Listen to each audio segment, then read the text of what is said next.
અને હવે આપણે દર્શન કરાવીશું શક્તિના એક એવા કલ્યાણકારી સ્વરૂપના જે તમામની આશા પૂરી કરે છે. તેથી જ ભક્તો તેમને પૂજે છે માં આશાપુરી તરીકે. માતાજીનું એક એવું ધામ જ્યાં સ્વયં પાંડવો અને દ્રૌપદીએ માં આશાપુરીની પ્રતિમા સ્થાપી હતી. આ ધામ નિર્મિત છે પેટલાદના સોજિત્રામાં આવેલા પીપળાવ ગામે. તો આવો માં આશાપુરીના દર્શનનો લહાવો આપણે પણ લઈએ. સ્વયં દ્રૌપદીએ કરી જેમની પૂજા, જે હરે છે દુઃખ, દૂર કરે છે સંતાપ.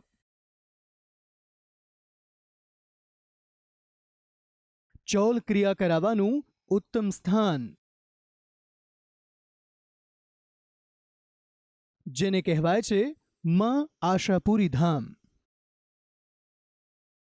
યા દેવી સર્વભૂતેષુ શક્તિ રૂપેણ સંસ્થિતા. નમસ્તસ્યૈ નમસ્તસ્યૈ નમસ્તસ્યૈ નમો નમઃ. માં શક્તિ એક એવું રૂપ જે મમતામયી પણ છે અને રૌદ્ર પણ, સૌમ્ય પણ છે અને આનંદમયી પણ. દેવીના તમામ સ્વરૂપ કલ્યાણકારી અને ઉદ્ધારક છે.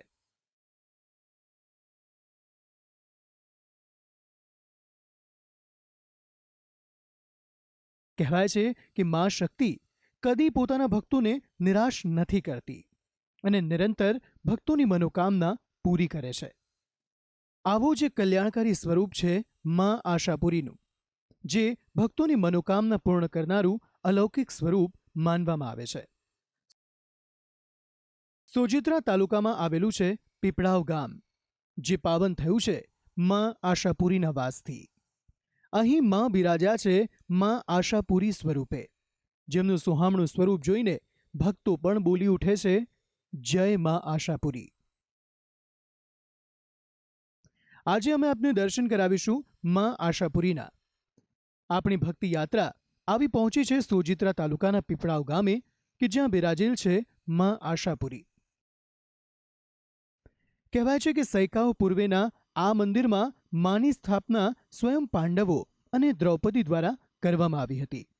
ત્યારથી લઈને હાલ સુધી સૌ માઈ ભક્તોની આસ્થાનું કેન્દ્ર બની બેઠું છે પીપળાવનું આ અલાયદું ધામ. વર્ષો પહેલા જ્યારે આ જગ્યા હિડમ્બા વન તરીકે જાણીતી હતી, ત્યારે કહેવાય છે કે પાંડવોએ આ સ્થાનેથી પોતાના વનવાસની શરૂઆત કરી હતી અને તે સમયે આશા માની આરાધના દ્રૌપદી કરતા હતા.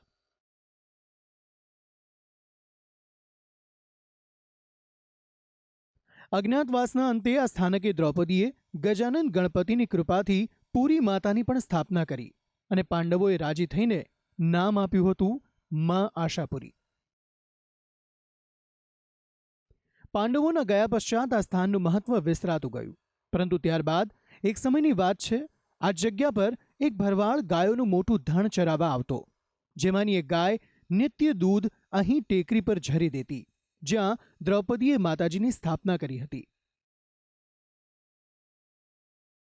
આ વાતની જાણ જ્યારે ગોવાળને થઈ, ત્યારે ગોવાળે સમગ્ર ગામવાસીઓને આ બાબતની જાણ કરી અને ગામના પેશવા દ્વારા આ ટેકરાનું ખોદકામ કરાવતા તેમને તેમાંથી સ્વયંભૂ 2 મૂર્તિ પ્રાપ્ત થઈ અને ભાદરવા સુદ આઠમના દિવસે તે વખતના રાજા પેશવાએ આ મંદિરમાં અખંડ દીવો પ્રગટાવેલ અને તે વખતથી પ્રગટાવેલ દીવો હાલ પણ અખંડ જ્યોત સ્વરૂપે હજુ પણ પ્રજ્વલિત છે.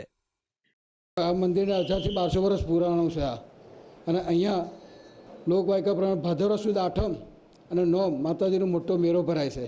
એનો સ્થાપના દિવસ ગણાય છે ભાદરવા સુદ આઠમ.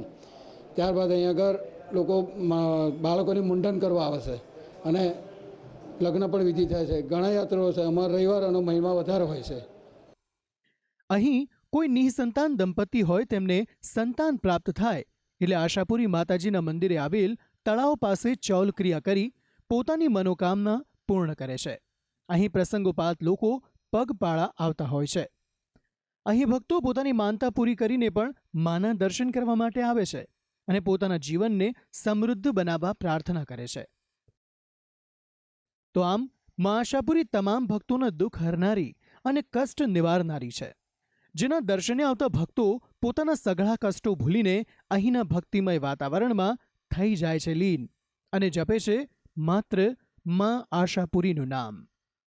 ભક્તિ સંદેશ, સંદેશ ન્યૂઝ.